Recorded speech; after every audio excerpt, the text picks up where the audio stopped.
Alors, question suivante, quel est votre avis sur la montée du prix de l'essence et la réaction de protestation des Français?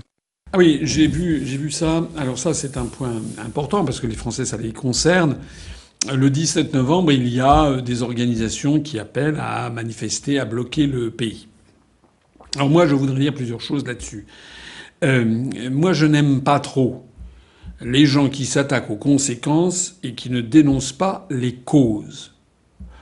Si le prix de l'essence augmente de façon dramatique pour beaucoup de Français, c'est tout simplement parce qu'on augmente la fiscalité sur ces produits et aussi peut-être parce qu'il y a une augmentation de ces produits sur les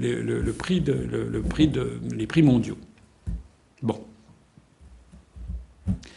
La responsabilité des dirigeants français, compte tenu du poids que représente dans le budget des ménages, le poids que représentent les hydrocarbures, que ce soit le fuel pour des centrales, des chaudières, des chaudières à mazout pour chauffer chez soi, ou que ce soit le gaz pour le chauffage au gaz, ou que ce soit l'essence ou le diesel pour faire fonctionner sa voiture, les énergies fossiles représentent une part significative du budget des ménages pour se chauffer, et pour se déplacer. Dans ce genre de situation, c'est de la responsabilité de l'État de veiller à ce que les évolutions du prix de ces matières-là ne soient pas dramatiques pour ne pas mettre en péril le budget des ménages. Or, c'est actuellement ce qui est pourtant en train d'être fait. Normalement, un pays bien géré, avec quelqu'un qui décide dans l'intérêt des Français, s'il y a une augmentation du prix au niveau international, devrait baisser un petit peu la fiscalité. Je rappelle que la fiscalité représente une part prépondérante du prix d'un litre d'essence. Il y a au moins 40 ou 50%, c'est de la fiscalité. Le prix de la matière première ne représente qu'un relativement faible pourcentage, à quoi s'ajoutent les frais de transport, les frais de raffinage et de distribution. Donc, normalement, un pays bien géré devrait veiller à diminuer la fiscalité pour ne pas mordre trop sur le budget des Français. C'est pas du tout ce que fait le gouvernement français. Il considère en fait que l'essence, le diesel, tout ça, c'est des vaches à lait pour le budget de l'État.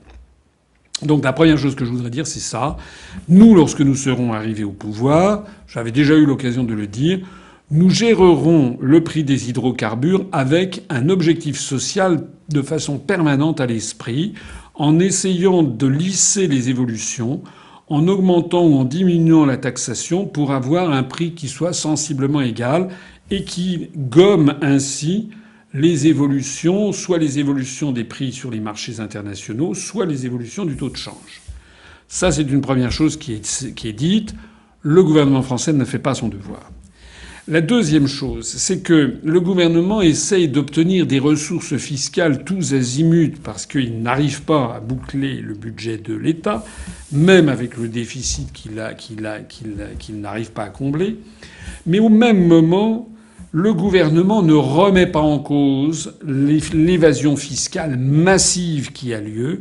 Ce sont des dizaines et des dizaines et des dizaines de milliards d'euros que les très grands intérêts financiers, que M. Macron faisait semblant de critiquer tout à l'heure, que les très grands intérêts financiers, les grandes sociétés s'ingénient à ne pas payer au fisc en organisant leur évasion fiscale. J'ai déjà eu l'occasion de le dire de nombreuses fois. Ceci est notamment autorisé par l'article 63, celui-là même que M. Mélenchon citait il y a quelques jours en m'imitant, l'article 63 du traité sur le fonctionnement de l'Union européenne qui autorise la totale liberté de circulation des mouvements de capitaux. Donc, je veux bien que les gens manifestent, bien entendu. Si certains de nos adhérents vont probablement manifester. Mais une fois qu'ils auront manifesté, bon, qu'est-ce qui va se passer? Pas grand-chose. Éventuellement, le gouvernement, si vraiment la France comment dirais-je, est prise en gelée parce que ça on peut plus bouger, le gouvernement lâchera un petit peu du lest. Mais ça sera un cautère sur une jambe de bois, comme on dit. C'est-à-dire, ça ne sera pas une solution sérieuse, une solution durable. C'est une solution de rapport de force. Ce qu'il faut dans toute cette affaire, c'est faire payer les entreprises qui dégagent des profits énormes. Et pour faire payer les entreprises qui dégagent des profits énormes et qu'elles versent leur dû à la collectivité nationale, il faut rétablir un contrôle des mouvements de capitaux, point barre. Et pour rétablir ce contrôle des mouvements de capitaux, dans la mesure où le Luxembourg, Malte ou un certain nombre de pays d'Europe de l'Est s'y opposeront toujours, nous n'avons pas d'autre solution que de sortir de l'Union européenne.